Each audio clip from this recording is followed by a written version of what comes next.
Hello everyone, जय हिंद and welcome to study battle. अभी हम लोग का जो नेक्स्ट चैप्टर रहेगा सैन्य सभ्यता और संस्कृति के विषय में।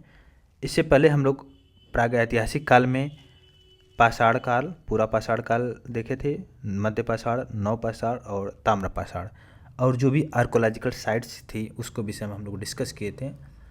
अभी हम लोग देखेंगे प्रोटो हिस्टोरिक पीरियड, आद्य ऐतिहासिक काल के विषय में हम लोग डिस्कस करेंगे। इसमें आद्य ऐतिहासिक काल में सिंधु घाटी सभ्यता, कांसा और हड़प्पा के विषय में हम लोग डिस्कस करेंगे। तो थोड़ा सा हम इसको अच्छे से लिख कर पढ़ें तो मज़ा आ जाएगा पढ़ने में। आद्य ऐतिहासिक काल, देखिए आद्य ऐतिहासिक काल में हम लोग जो डिवाइड करके पढ़ेंगे, इसमें हम लोग जो देखेंगे सबसे पहले सिंधु घाटी सभ्यता के विषय में, सिंधु घाटी सभ्यता, और उसके बाद ब्रॉन्ज एज को देखेंगे, कांसा को, और वहीं पर हड़प्पा के विषय में हम लोग डिस्कस करेंगे, तीनों के विषय में। ठीक है, तो प्राग ऐतिहासिक काल के बाद हम लोग आद्य ऐतिहासिक काल। इसमें क्या हुआ कि मानव के द्वारा जो लिखी गई लिपि है इसको पढ़ा नहीं जा सका, मतलब पढ़ने का काम नहीं हो पाया, लेकिन लिखित साक्ष्य मिले हैं, लिखित साक्ष्य मिला है, लिखित जो साक्ष्य मिला है लेकिन पढ़ा नहीं जा सका। ठीक है, तो इस काल की जानकारी की जो भी स्रोत है ये पुरातात्विक सोच ही है, पुरातात्विक साक्ष्य ही है, और इसमें सिंधु घाटी सभ्यता को रखते हैं। तो सबसे पहले सिंधु घाटी सभ्यता को देखेंगे, इंडस वैली सिविलाइजेशन के विषय में देखेंगे। इसको तीन नाम से जानते हैं सिंधु घाटी सभ्यता को। सबसे पहले अगर हम लोग देखें तो सिंधु सभ्यता, सिंधु घाटी की सभ्यता और हड़प्पा सभ्यता के विषय में हम इसको देखते हैं। हड़प्पा सभ्यता की जो खोज हुई थी 1921 में, आर्कोलॉजिकल जो सर्वे, भारतीय जो आर्कोलॉजिकल सर्वेक्षण के महानिदेशक थे सर जॉन मार्शल के निर्देशन में, जो कि राय बहादुर दयाराम साहनी ने किया था। तो राय बहादुर दयाराम साहनी ने किया था। क्लियर हुआ यहाँ तक। इसके बाद हड़प्पा जो पाकिस्तान के पंजाब प्रांत के साहिवाल जिले में है, जबकि मोहनजोदड़ो सिंध प्रांत के लरकारा जिले में अवस्थित है। इसको हम लोग आगे डिस्कस करेंगे। जो पिग्गड़ महोदय ने क्या बताया था, हड़प्पा और मोहनजोदड़ो ये दोनों ही, इसको बोला गया था एक विस्तृत साम्राज्य की जुड़वा राजधानी।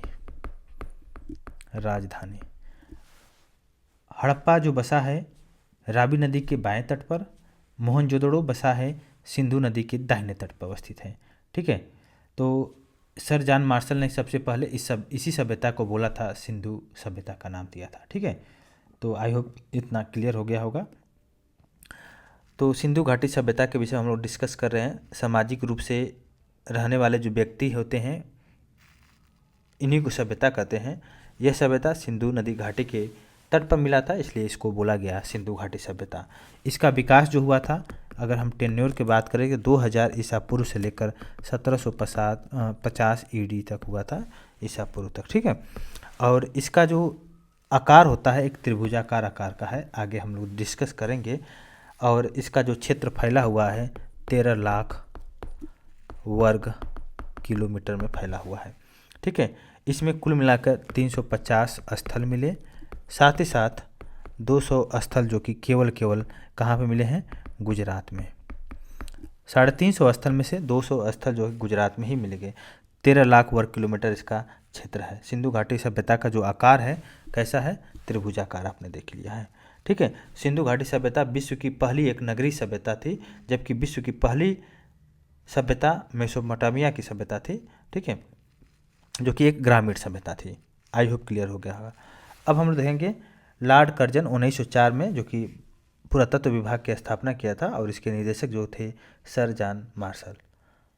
ठीक है, अब हम लोग आगे डिस्कस करेंगे सिंधु घाटी का सभ्यता का नामकरण किसने किया था, जॉन मार्शल ने किया था। ठीक है, इस सभ्यता को कांस्य युगीन सभ्यता भी कहते हैं, क्योंकि इसमें कांसे की खोज की गई थी। ठीक है, अब हम देखेंगे सिंधु घाटी सभ्यता की जो सीमाएं हैं, सीमाओं के विषय में डिस्कस करेंगे। जैसे कि अब अगर हम ईस्ट वेस्ट नॉर्थ साउथ के विषय में हम लोग डिस्कस करें, देखिए सबसे पूर्व में उत्तर प्रदेश का जो मेरठ के पास आलमगीर है, आलमगीर जो कि हिंडा नदी के तट पे है, हिंडा नदी के तट पर। एक यहाँ से क्वेश्चन 100% आता है। वहीं पर इसके पश्चिम में अगर वेस्ट की बात किया जाए पश्चिम में दास नदी के तट पर शुद्ध कांगडोर बोल सकते हैं। उत्तर की बात किया जाए तो यहाँ पे नॉर्थ की बात हो रही है। उत्तर में मांडा है, सिंधु घाटी सभ्यता का जो स्थल है, ये कहाँ पे है? चेनाब नदी के तट पर। वहीं पे अगर दक्षिण की बात किया जाए तो दैमाबाद, ये कहाँ पे है? ये प्रवरा नदी के तट पे है। क्लियर हो गया? याद करने का तरीका है कि sum is equal to AD, sum is equal to AD, sum is equal to AD. Sum से सुतकांगडोर, म से मांडा, एडी से आलमगीर, डी से Daimabad. Sum is equal to AD. इसको और याद करने का तरीका है डच है पर, डच है पर। ड से देखिए दास का संबंध सुतकांगडोर से, ठीक है। वहीं पर च है, च से चिनाब रिवर, इसका संबंध किससे है? चिनाब का, मांडा से है। देखिए प से प्रवरा रिवर है, इसका संबंध है र से, ठीक है। र से प्रवरा बोल सकते हैं। ह से हिंडन हो गया, ह से हिंडन हो गया। हिंडन जो है आपको देखने को मिलेगा आलमगीरपुर, ठीक है। इस तरह आपने याद कर लीजिए। अब हम लोग देखें हड़प्पा के विषय में अगर देखा जाए तो इसकी खुदाई दयाराम साहनी ने किया था, रावी नदी के तट पर है। कहाँ पे? पाकिस्तान में है, ठीक है। और यहाँ से क्या क्या वस्तुएं मिली हड़प्पा से, आपको देखने को ज़रूरत है। तो हड़प्पा से क्या क्या वस्तुएं मिली, इसको देख लेते हैं। हड़प्पा से जो वस्तुएं मिली, इसको हम लोग लिस्ट बना लेते हैं। यहाँ से सबसे पहले तो कुम्हार का चाक मिला। कुम्हार के चाक के अलावा श्रमिक आवास और अन्नागार। इसके बाद मिला मातृ देवी की मूर्ति,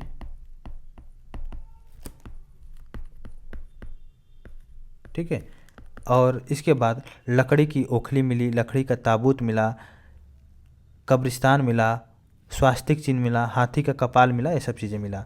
वहीं पर मोहनजोदड़ो के विषय में अगर हम लोग देखें, मोहनजोदड़ो से क्या क्या मिला 1922 में, यहाँ से इसकी जो खुदाई हुआ था राखालदास बनर्जी ने किया था। ये भी पाकिस्तान के लरकाला ज़िले में है। ये भी सिंधु घाटी सभ्यता का सबसे बड़ा शहर है। यहाँ से आपको देखने को मिलेगा सबसे इम्पोर्टेंट है स्नानागार, सबसे इम्पोर्टेंट यही है आपको, और अन्नागार,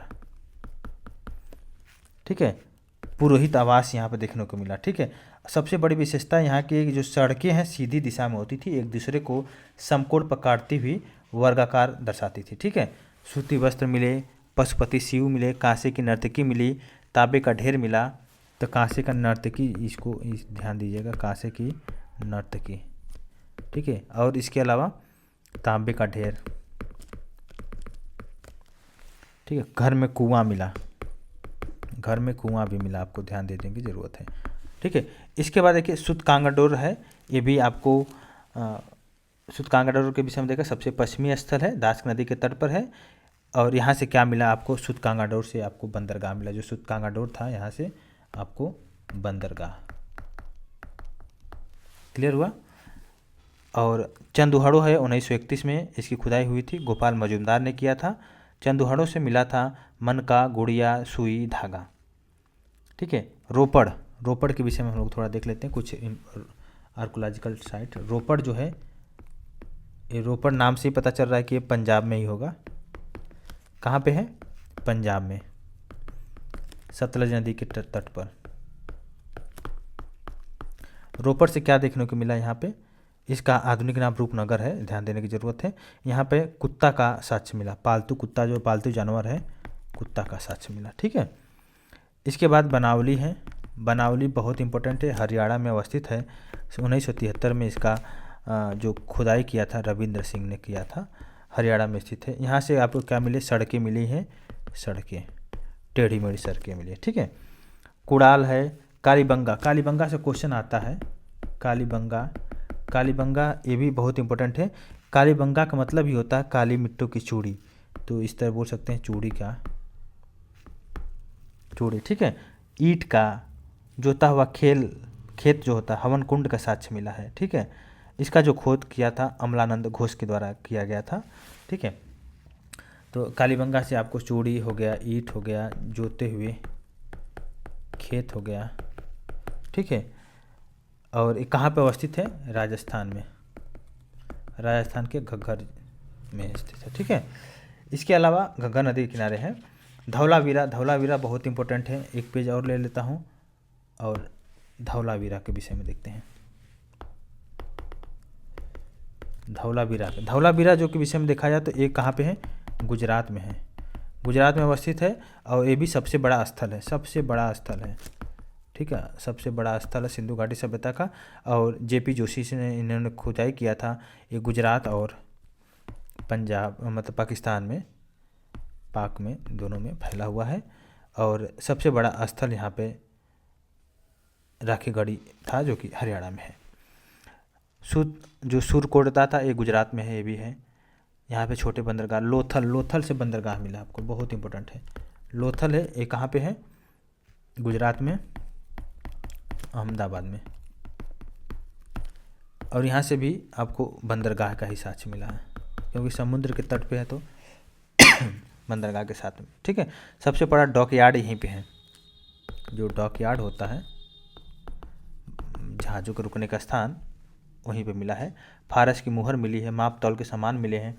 रंगपुर, ये भी गुजरात में, यहाँ से जो कि धान की भूसी मिली है, ठीक है। सिंधु घाटी सभ्यता की विशेषता यही कि शहरी सभ्यता थी, एक दूसरे को जो सड़कें होती थी समकोण पर काटती थी, नगर नियोजन था, जल निकास की व्यवस्था थी, अर्थव्यवस्था का आधार जो कृषि था, भाषा जो थी भाव चित्रात्मक थी, समाज मात्र सत्तात्मक था, जो लिखा जाता था लिपि दाएं से बाएं की तरफ लिखा जाता था। यहाँ से टीन, कांसा, सोना, चांदी जैसे लोग धातुएं मिला। हालांकि लोहे से परिचित नहीं थे, सोना, चांदी, तांबा से परिचित थे। मापतौल का सिस्टम था। मनोरंजन के लिए चौपार और पासा खेलते थे। सबसे प्रिय देवता यहाँ के शिव थे।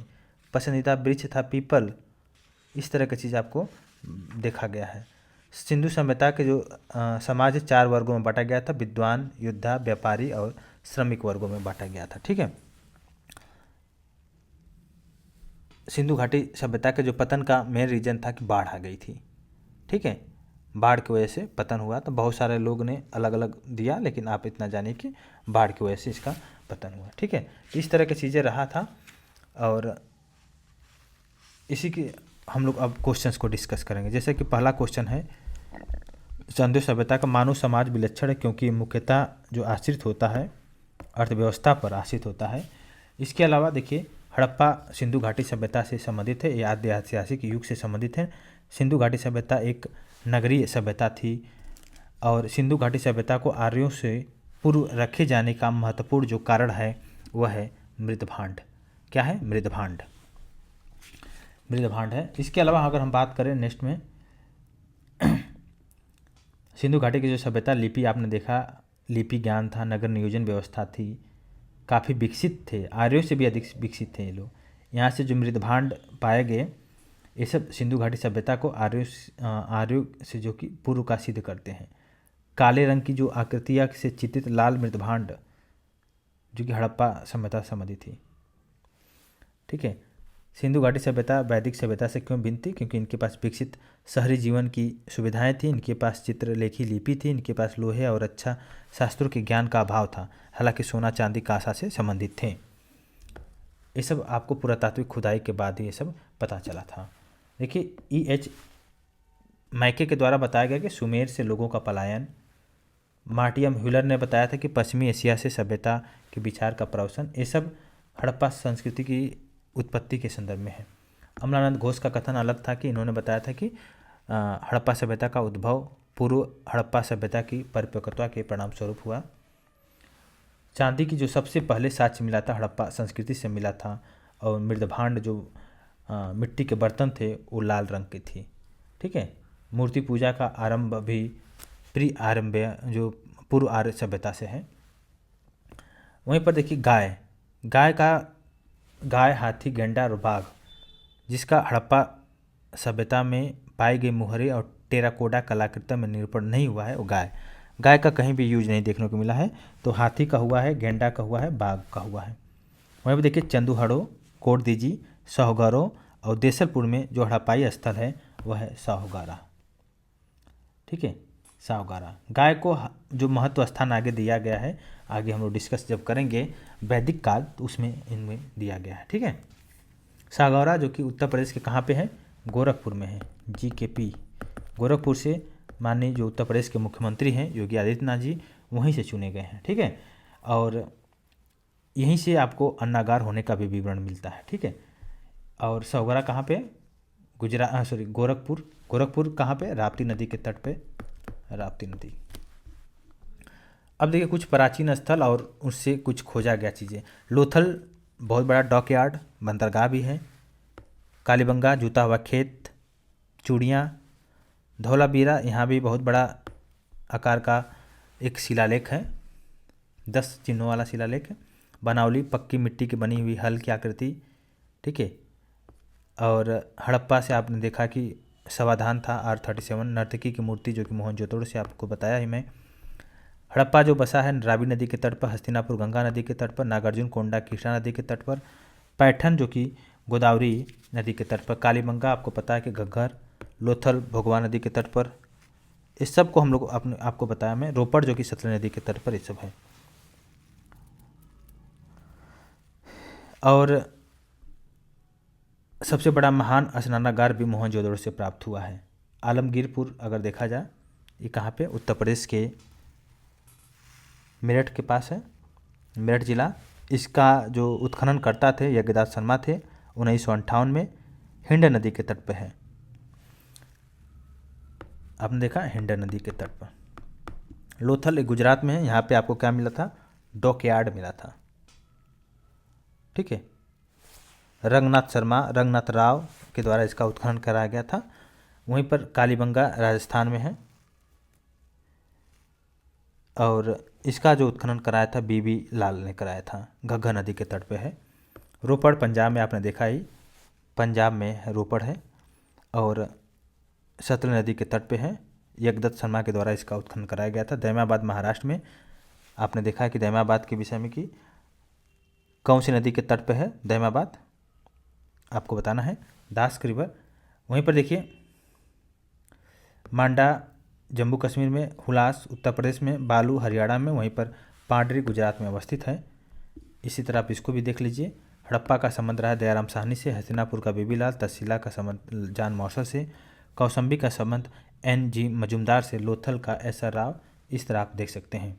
हड़प्पा संस्कृति के संबंध में जो सही है कि मोहनजोदड़ो, चंदूहड़ो, जुडेर दोजड़ो, ये सब सही है। चंदूहड़ो का जो उत्खनन कराया था गोपाल मजुमदार ने कराया था, लेकिन निर्देशन किसका था, JH मैके ने का निर्देशन था। चंदूहड़ो का कहाँ पे है, सिंध प्रांत पाकिस्तान में अवस्थित है, सिंधु नदी के तट पर है, ठीक है। इसके अलावा अगला क्वेश्चन को हम लोग डिस्कस कर लेते हैं।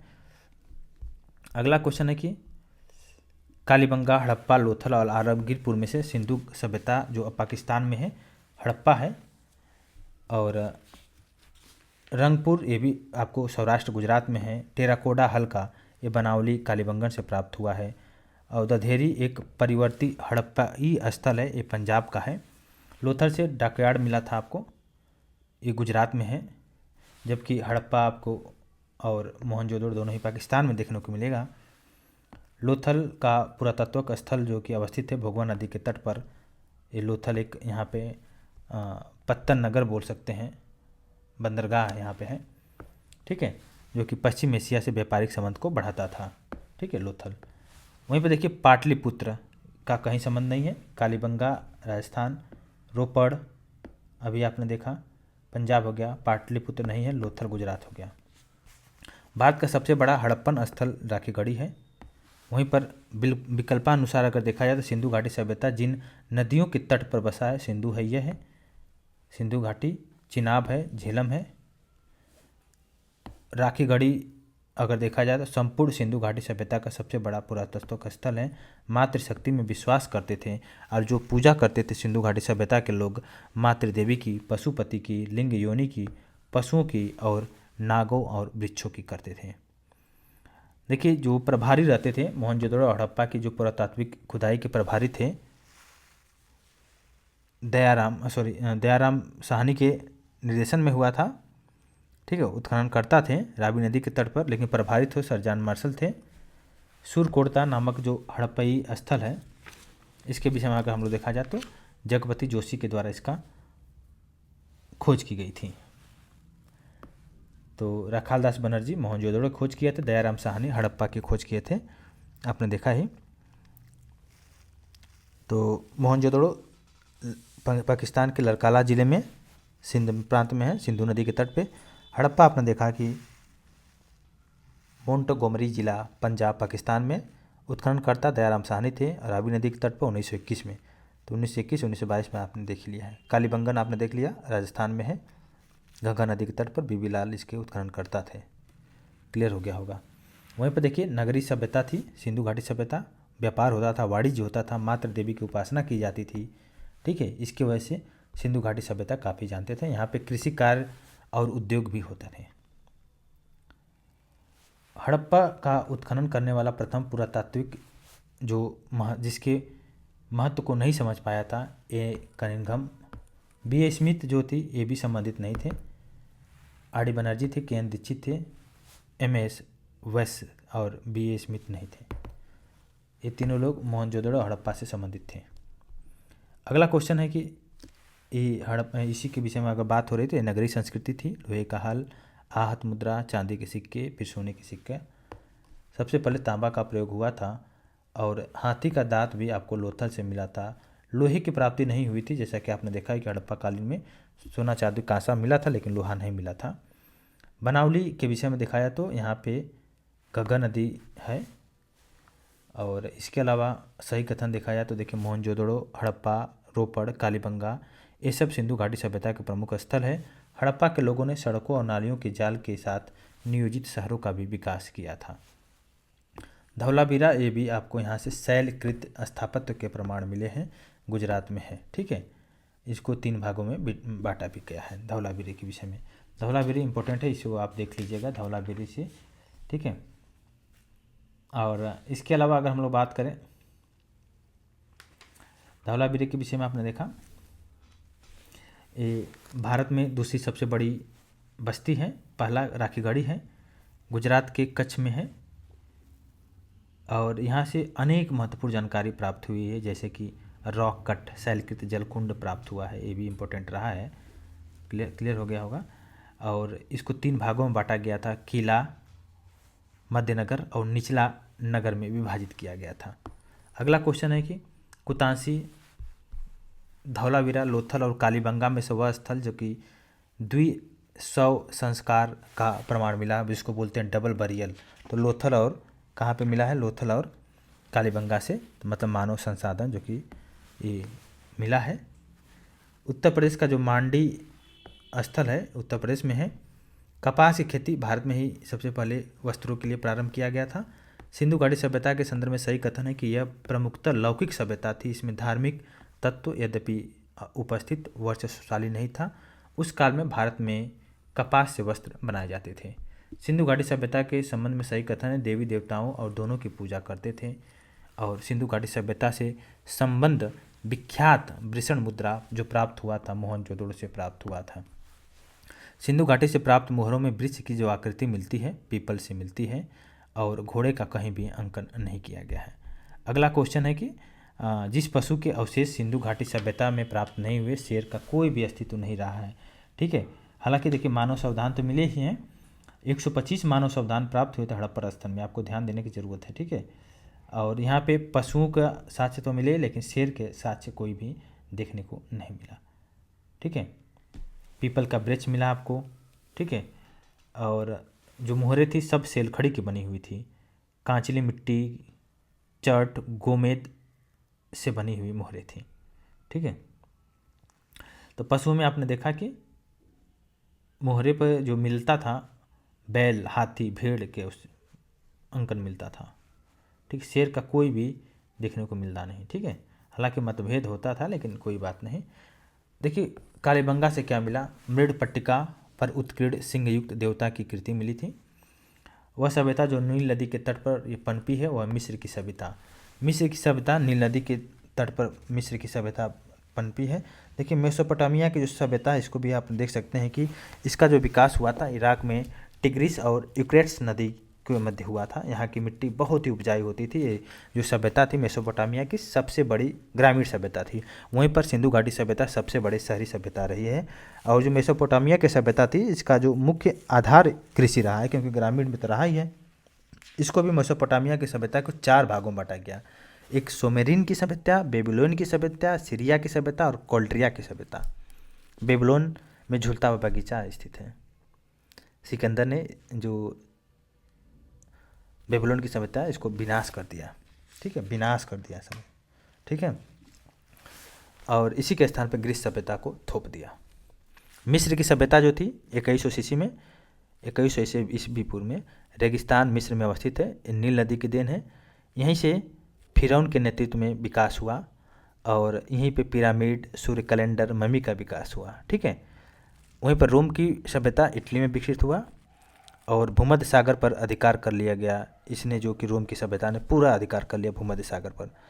प्राचीन भारत की या प्राचीन सभ्यता की बात किया जाए सबसे विकसित सभ्यता यही थी।